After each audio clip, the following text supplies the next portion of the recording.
Mesdames et messieurs, bonjour ou bonsoir. Tout dépend de l'heure à laquelle vous écouterez cette vidéo chez vous. Je m'appelle Michel Biemton, journaliste web camerounais, et merci de faire confiance à cette chaîne YouTube de l'engagement sociopolitique. Bienvenue à cette causerie citoyenne sur l'actualité camerounaise et africaine. Bienvenue à la chronique de MBT, mesdames et messieurs.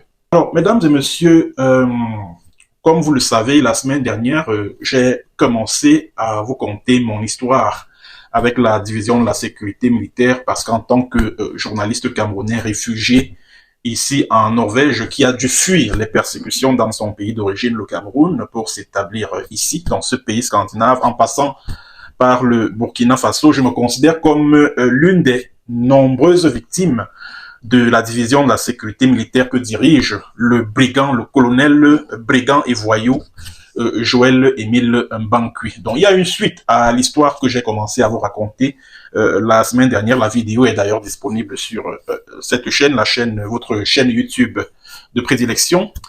Alors après donc ma sortie de prison au Cameroun, c'était le 14, le 14 décembre 2018, parce que j'ai passé 3 semaines au CED, du 23 octobre 2018 au 15 novembre 2018, date à laquelle Madame Nkwa Akuna Joséphine, la capitaine, à l'époque, aujourd'hui elle est lieutenant-colonel, commissaire de, comment on les appelle, au parquet militaire là, commissaire du gouvernement près le tribunal militaire de Douala. Donc c'est cette dame-là qui m'a signifié que j'étais placé en détention provisoire à la prison centrale de Yaoundé-Kondengui sur ordre du colonel Joël Émile Mbankui, le commandant de la division de la sécurité militaire. Et pourquoi je dis sur ordre du colonel Mbankui? C'est tout simplement parce que lorsque quelques membres de ma famille sont entrés en contact avec le commissaire du gouvernement près le tribunal militaire de Yaoundé de l'époque,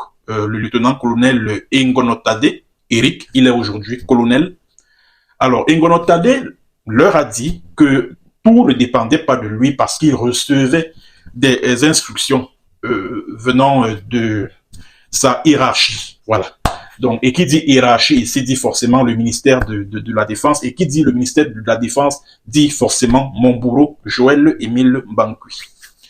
Alors, après pratiquement un mois passé en détention provisoire à la prison centrale de Yaoundé, je suis libéré à la faveur d'une décision d'abandon de poursuite prise par Paul Barthélémy Biya Bimvondo, le dictateur camerounais, laquelle décision a été répercutée par le secrétaire général à la présidence de la République, Ngongo Ferdinand.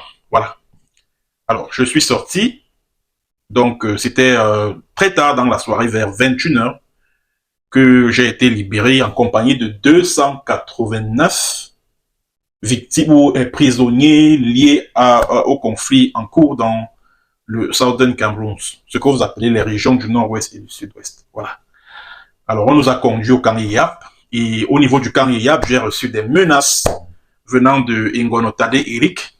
Voilà, il m'a menacé en me disant qu'écoute, si tu continues à critiquer le gouvernement, bon, il ne m'a pas dit à critiquer le gouvernement, il m'a simplement dit, si tu continues, donc ça veut dire que si je continuais à critiquer le gouvernement exactement comme je le faisais avant mon enlèvement par la CEMIL, eh ben, il m'a dit qu'il allait me remettre à nouveau en prison si je continuais, Engonotade Eric. Voilà, il m'a proféré ces menaces 3 fois, 2 fois à la cour d'honneur de la prison centrale de Yaoundé, où nous nous sommes réunis pour recevoir nos bulletins de levée des cours, et 1 fois au camp Yeyap. Alors, je suis donc sorti de prison dans ces circonstances-là, et étant chez moi à la maison, parce que j'habitais le quartier Nkomo à Yaoundé, je suis assis chez moi, je reçois un coup de fil de quelqu'un qui était avec moi en prison, un grand frère dont je vais taire le nom, mais il se reconnaîtra. Alors, il me dit que il était en compagnie de Mbapou Parfait. Mbapou Parfait que vous connaissez là. Alors, ce grand frère-là était en compagnie de Mbapou Parfait. C'était en février 2019. J'étais totalement interdit d'exercer la profession de journalisme, et surtout que ma famille aussi avait fait pression sur moi pour que j'arrête de critiquer le gouvernement, d'écrire des articles critiques envers le régime, etc., etc. J'ai dit, ok, il n'y a pas de souci, je vais donc suspendre mes activités sur la toile, sur les réseaux sociaux et sur mon journal en ligne urinews.com que j'administrais à l'époque. Alors il m'appelle, donc il me dit que le colonel est content parce que il constate que tu t'es calmé, que tu n'es plus actif sur les réseaux sociaux, etc. Et qu'il va te faire un transfert, pas Orange Money, un transfert d'argent. J'ai seulement dit, et il a, après m'avoir dit ça, il a passé, le grand frère là, m'a passé Mbapou Parfait. Mbapou Parfait a commencé à me raconter des conneries, des bêtises là, je l'ai seulement raccroché au nez. J'ai envoyé un message WhatsApp à ce grand frère là pour lui dire que pardon, là où moi je suis assis ici, je ne suis pas dans le besoin, je ne suis peut-être pas très riche, je n'ai peut-être pas beaucoup d'argent dans mes comptes MTN Mobile et Orange Money, mais j'ai quand même de quoi subvenir à mes besoins après tout ce qui m'est arrivé. Vraiment dit au type là, au colonel là, que s'il a quelque chose à me transférer, pardon, qu'il garde ça avec lui, parce que je ne lui ai absolument rien demandé. Il me dit non, oui, tu sais que c'est lui, il a beaucoup contribué pour que tu sois libéré. J'ai dit que pardon, je m'en fiche du rôle qu'il a eu à jouer dans ma libération ou pas. Dis-lui simplement que je le remercie pour son offre, mais je n'en ai pas besoin. Voilà, je n'en ai pas besoin. Bon, et puis les mois sont passés et en mai 2019, je décide donc de quitter le Cameroun, le 16 mai plus précisément, 2019. Mais je suis sorti par Douala parce que j'avais eu des informations selon lesquelles, au niveau de l'aéroport de Yaoundé-Nsimalen, ça allait être très compliqué parce que les contrôles sont stricts, bon, comme c'est la capitale politique, etc., etc., et qu'il était mieux pour moi et plus judicieux pour moi de sortir par Douala où les contrôles sont un peu plus lâches. Alors, le 15 mai donc, 2019, je décide donc de quitter le Cameroun grâce à une aide que m'a accordée une ONG internationale dont je vais taire le nom. Bon, je me rends sur Douala, j'étais en compagnie de mon oncle qui se rendait lui aussi à Douala pour ses activités professionnelles. Bon, on a pris le cas Finex en van là. Arrivé à Douala, je suis arrivé à Douala avec mon oncle vers 19h, 19h30. J'ai pris un meublé là au niveau du quartier Mondo Bali, pas très loin de Kayo Ili là et tout. Là où je logeais d'ailleurs, chaque fois que j'allais à Douala, c'est là-bas que moi je logeais. Bon, j'ai donné rendez-vous à un motoman de venir me chercher le lendemain. Il n'est plus venu, bon, parce que le lendemain, donc le 16 mai, le motoman que j'attendais pour qu'il vienne me chercher, parce qu'on s'est donné rendez-vous la veille, il n'est plus venu. Il a donc commencé à pleuvoir et tout. Bon, j'ai été obligé de héler un autre mototaximan là pour qu'il me transporte vers l'aéroport. Bon, heureusement que les mototaximans de Douala ont leurs histoires de parapluie là qui protègent et lui-même le conducteur et le client. Bon, parce que c'est pas comme à Yaoundé où ça n'existe pas. Quand il pleut, les motomans sont obligés de garer leur engin. Bon, le conducteur de moto m'a donc transporté vers l'aéroport. Bon, quand j'arrive à l'aéroport, je remplis toutes les formalités. Bon, je me fais enregistrer quoi auprès de la compagnie. Bon, après maintenant, je pars présenter mon passeport à la police des frontières et tout, les raisons de mon voyage et tout. Et puis j'embarque pour le Burkina Faso. Bon, j'avais pris un vol, bon, je vais taire le nom de la compagnie. J'avais pris un vol qui a fait escale à Lomé. Et de Lomé, j'ai pris un autre vol par correspondance pour Ouagadougou. Je suis arrivé à Ouagadougou le 16 mai 2024 à 14h. Dans l'après-midi, en tout cas c'était dans l'après-midi. Il y a un bienfaiteur qui m'a accueilli. Et ce bienfaiteur-là, on est devenus amis. N'était pas n'importe qui. Parce qu'il s'agissait du petit frère de l'ancien ministre des Relations extérieures du Burkina Faso, Alpha Barry. C'est donc chez lui que j'ai logé pendant 2 semaines avant de me taper un logement à moi. Et puis, étant au Burkina Faso, je me sentais complètement libéré. Je me suis dit, parce qu'au départ, il m'a été conseillé d'attendre même au moins 3 semaines, voire 1 mois avant de recommencer avec mon activité journalistique et même les publications sur les réseaux sociaux, etc. Bon, c'est après avoir été enregistré, parce que je suis allé 2 semaines après ou 3 semaines après, je suis allé déposer ma demande du statut d'exilé politique à la Commission nationale des réfugiés du Burkina. C'est donc après avoir déposé cette demande-là que j'ai dit, puisque désormais, les autorités d'ici savent que je suis demandeur d'asile, je n'ai plus rien à craindre, je pense que je peux me lâcher. C'est alors que j'avais annoncé que je devais organiser un direct sur mon compte Facebook, où je devais revenir sur tout ce que j'avais subi au Cameroun, sur le colonel Mbankui, etc., etc. Merde. Quand j'ai fait cette annonce-là, non. Il y a un confrère journaliste, dont je vais taire le nom, qui m'avait envoyé, parce que j'avais fait l'annonce un samedi, le lendemain, il m'envoie un message par Messenger, en me disant que oui, il faut que je fasse attention parce qu'il revient de Douala et un ami en Mbankui avec qui il a échangé lui aurait dit que Mbankui a menacé de venir me faire enlever au Burkina Faso, comme je pense que je suis trop caché. C'est ce que le confrère là m'avait rapporté. Voilà, que Mbankui avait menacé de venir m'arrêter au Burkina Faso et de me ramener au Cameroun. Bon, j'avais donc fait le direct sur ma page Facebook. J'ai donc commencé, mais alors, à à faire des publications critiques vis-à-vis du régime, à dénoncer les massacres, les crimes dans le cadre du conflit anglophone, etc., etc., machin. Et quelques mois plus tard, nous étions déjà en 2020, au mois de février 2020. Bon, je revenais d'une virée nocturne avec une jeune fille au quartier là. Bon, on était boire une petite biérette là, dans un maquis, comme ils appellent ça là-bas, dans un maquis pas très loin de chez nous. Bon, quand je reviens, j'entre dans la cour parce que au Burkina, toutes les maisons sont dans les cours, hein, clôturées. C'est-à-dire qu'il n'y a pas de maison il n'y a pas d'endroit au Burkina où vous allez trouver une maison, les maisons éparpillées un peu partout comme au Cameroun. Non, non, non. Au Burkina, c'est que toutes les maisons sont dans les clôtures. Voilà. Donc, j'arrive donc dans la cour.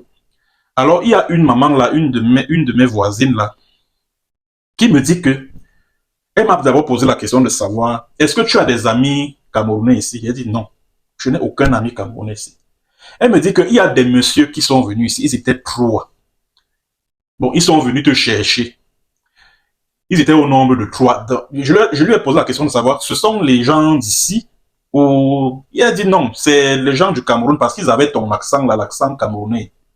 Après, je lui ai posé la question de savoir que, mais les Camerounais ici, et comment ils ont su qu'il y a un Camerounais qui habite dans cette zone? Comment ils ont su? C'est là où j'ai commencé à réfléchir. J'ai dit, merde, mais ça veut dire que ces gens-là, peut-être qu'ils ont mis, ils passent le temps à tracer mon téléphone là-bas pour, afin de me localiser et tout ça là. Mais c'est grave. Au départ, j'ai cru que peut-être qu'elle était en train, je pensais si c'était même un jeune de la cour là qui me disait ça, bon, j'allais estimer que celui-là, il est même peut-être en train de blaguer avec moi. Mais là, on parle là d'une maman âgée d'une 50aine d'années. Et elle est même, la femme, d'après ce qu'elle m'avait dit, elle est membre de la famille du tout premier président du Burkina Faso, Maurice Yameyogo, je crois. Elle est de cette famille-là. C'est elle qui m'avait donc dit ça. Qu'il y a des Camerounais qui étaient 3 monsieur qui étaient venus là, dans notre cour, là où j'habitais, pour me chercher. Le lendemain, quand je me réveille, la même femme, elle m'appelle, elle m'attire à l'entrée de la cour pour me réitérer cela, qu'il y a des messieurs qui sont venus te chercher ici, là-haut, ils passaient le temps à faire le tour de la cour, ils se renseignaient à gauche et à droite. J'ai dit, ah non, ça c'est le travail de Mbankui Emile. Je suis sûr et certain que c'est Mbankui qui les avait envoyés. Rien à faire. Après donc, quelques semaines plus tard, il y a une de mes sources qui m'appelle du Cameroun pour me confirmer qu'effectivement, la division de la sécurité militaire avait mis en mission des agents pour m'éliminer. Parce que mon informateur là m'avait dit qu'ils ne sont pas venus pour t'offrir des fleurs. Non. Ils ne sont pas venus pour ça. Ils sont venus pour finir avec toi. C'est ce que mon informateur là m'avait dit. Donc, ça veut dire que ce jour-là, j'avais échappé à un assassinat. Ça veut dire que si ces agents-là m'avaient croisé même comme ça en chemin, c'était fini. Ils allaient même m'arrêter. Ils allaient m'arrêter et puis m'asperger un truc que j'allais aspirer, soit du poison, soit je sais pas quoi. Je sais pas quoi. J'allais aspirer ça et puis ça allait se terminer comme ça. Donc j'ai échappé à un assassinat ce jour-là. Et pourquoi? Parce que leur présence à cet endroit est intervenue quelques jours avant parce que j'avais dénoncé la collusion entre Ayabacho Lucas et le colonel Joël Émile Bankui. Dans une de mes vidéos sur YouTube, j'avais révélé que Bankui Émile avait dirigé une opération de livraison de 40 000 munitions à un groupe armé dans le Cameroun anglophone. J'avais dénoncé ça sur ma chaîne YouTube. Les vidéos sont toujours là, vous pouvez même repartir. Elle date de fin janvier comme ça, là, 2020. Et c'est quelques semaines après cette dénonciation-là que Bankui envoie donc ses agents pour venir m'éliminer physiquement au Burkina Faso. Et mon informateur là m'avait dit que, pardon Michel, s'il y a même possibilité de quitter ce pays, quitte ce pays et va t'établir même au Sénégal ou au Ghana, parce que Bankui Émile est en contact avec des officiers supérieurs au Burkina Faso. Et quelques jours plus tard, après avoir reçu cet appel, parce que bien avant cela, bon, quand il m'a raconté tout ça, bon, j'ai commencé à paniquer. J'ai contacté la rédaction de lefaso.net. Je leur ai dit, je leur ai raconté ce que je vivais, que voilà, il y a des gens qui sont venus chez moi. Bon, il se pourrait qu'il s'agisse des agents des services de renseignement du Cameroun appartenant à la division de la sécurité militaire dirigée par celui-là même qui m'a jeté en prison au Cameroun. Bref, j'ai écrit un texte, je leur ai envoyé ça et ils ont publié. Le faso.net a publié. Vous pouvez d'ailleurs aller consulter hein, l'article publié par le faso.net. Vous tapez le faso.net Michel Bienton, vous allez voir. L'article est toujours là. Et quelques jours plus tard, c'est Olivier Mbele. Olivier Mbele, c'est un journaliste, il est directeur de publication du journal Le Courrier au Cameroun. Et le voyou Bankui Émile le connaît parfaitement parce que Olivier Mbele travaille avec la division de la sécurité militaire. Dans un forum WhatsApp dont nous étions membres, Olivier Mbele me dit, tu penses que là où tu es au Burkina, là tu es caché, on connaît même là où tu habites, et ceci, cela. Ah, c'est là où j'ai commencé donc à faire le lien entre ce qu'il m'a dit dans le forum WhatsApp et les messieurs, les Camerounais qui sont venus jusque dans ma cour là pour me chercher à Ouagadougou. Et puis les mois sont passés, les mois sont passés. Après, il y a eu le massacre de Kumba et tout. Vous vous rappelez les enfants là sur lesquels on avait tiré là, les turiféraires du régime se sont précipités pour attribuer la fusillade aux ambazoniens et tout, alors que moi, j'avais réussi à avoir des informations de première main qui faisaient état de ce que c'est le palais présidentiel des Toudis qui avait commandité la fusillade à l'effet justement de faire porter le chapeau aux ambazoniens. Quand j'ai publié cet article-là, merde, j'ai eu des informations que Bankui Émile a commencé à remuer ciel et terre pour me ramener au Cameroun. Je dis bien, Bankui Émile a commencé à remuer ciel et terre pour me ramener au Cameroun, pour m'enlever au Burkina et me ramener au Cameroun. Parce que je me souviens, quelques jours plus tard, c'était bien avant mon départ du Burkina, hein, je suis tombé sur un échange entre le même Mbapou Parfait, l'ami du colonel Bankui, et un internaute sur sa page Facebook. Bon, ils étaient en train de parler de moi. Parfait Mbapou disait et certifiait que Michel Bienton ne va pas, c'est-à-dire que la fin d'année ne va pas trouver Michel Bienton au Burkina Faso. Il sera enlevé là-bas et ramené au Cameroun dans les prochains jours. Mbapou Parfait avait écrit ça sur Facebook. C'est-à-dire qu'au niveau du champ des commentaires, là, il certifiait cela à ses amis, ses followers et tout, que je serai ramené au Burkina, au Cameroun, avant la fin d'année.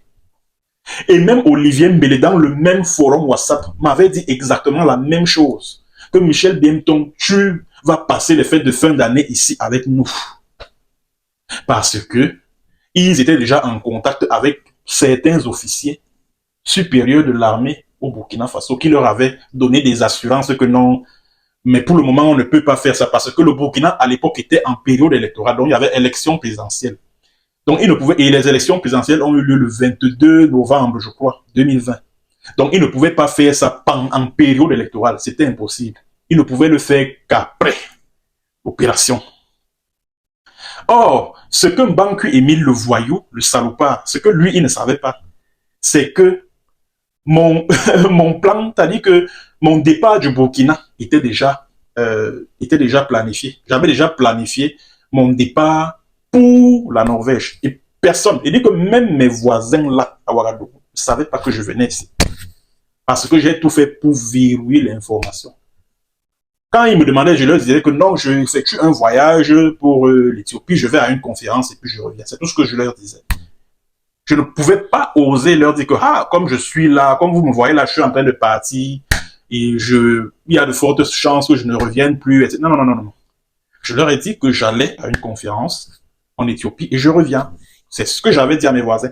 Je ai dit personne, tous mes amis à Ouagala, personne ne savait que je partais. Je venais ici en Norvège. Personne. Personne.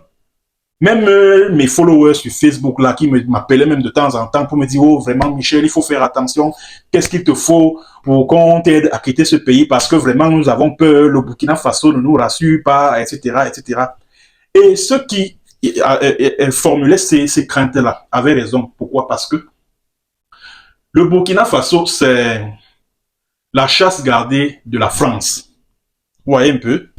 Or, les services de renseignement du Cameroun me considère comme un journaliste acquis à la cause des terroristes sécessionnistes qui sont combattus par la France. Et le fait pour le Burkina Faso de m'accorder l'asile est comme une caution au mouvement séparatiste. Donc diplomatiquement, les Burkinabés étaient gênés. Et je me rappelle quand je passais l'interview de détermination du statut de réfugié à la Commission nationale des réfugiés, les questions qu'on me posait, c'était que est-ce que tu as été jeté en prison uniquement pour le problème anglophone ou alors c'est pour tes activités journalistiques, etc. Et même le jour où, la première fois quand j'arrive à la CONAREF, c'était en juin comme ça, là, 2019, pour me faire enregistrer comme demandeur d'asile et tout, il y a un monsieur qui m'avait dit, parce que quand je leur ai dit que oui, on m'a arrêté pour telle raison, oui, la crise anglophone, oui, machin, il a paniqué de dire, aïe, vous savez, le problème ambazonien, là, c'est très délicat pour nous, on peut vous accorder la protection sur le plan humanitaire, mais franchement, le problème ambazonien, là, vraiment, ça nous crée trop de problèmes, etc. Bref, ils étaient réticents. Ils étaient très, très, très, très réticents par rapport au problème anglophone, là. Et je les comprends parce que c'est la chasse gardée de la France. Bon, du moins, à cette époque-là, puisque sous Ibrahim Traoré, c'est plus la même chose. Donc, à cette époque-là, c'était la chasse gardée de la France. C'était la France-Afrique. Et maintenant, le fait pour moi de bénéficier du statut de réfugié sur le territoire burkinabé, c'est comme une caution à la lutte d'indépendance des anglophones que la France, elle combat aux côtés du gouvernement camerounais. Donc, ça allait faire un peu désordre. Voilà pourquoi ils étaient un peu embarrassés. Par rapport, même quand je les voyais, l'expression faciale, je lisais l'embarras par rapport à mon cas. Bon, même comme j'aurais appris, je ne sais pas si c'est vrai que ils étaient sous pression de Yaoundé parce que Yaoundé leur demandait de me livrer. Voilà, de me livrer, leur demandait de me leur livrer. Voilà.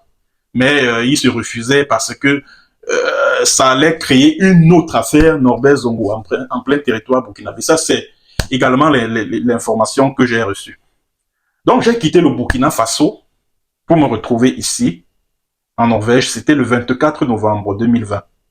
Et le jour où j'arrive ici, des agents du colonel Mbankui venaient eux également d'arriver au Burkina Faso pour l'opération. Parce que ma source d'information m'avait déjà dit que Michel, j'espère que tu prends les précautions parce que les gars sont déjà là-bas pour te chercher.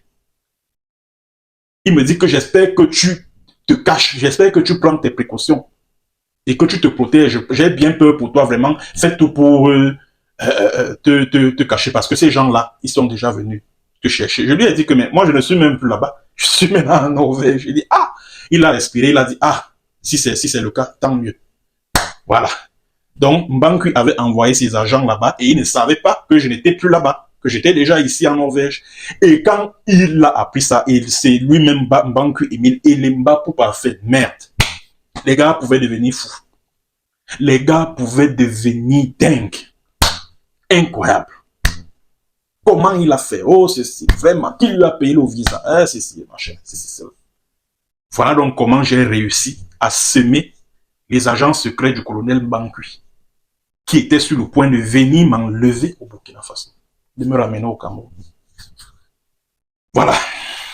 Voilà donc, mesdames et messieurs, ce que j'ai voulu vous dire par rapport à mon expérience, à mon vécu avec la division de la sécurité militaire, du braqueur, du voleur, du criminel, Joël Émile Mbankui. Merci d'avoir écouté et à très bientôt pour une autre séance et sur un autre thème. Allez, ciao, ciao, au revoir.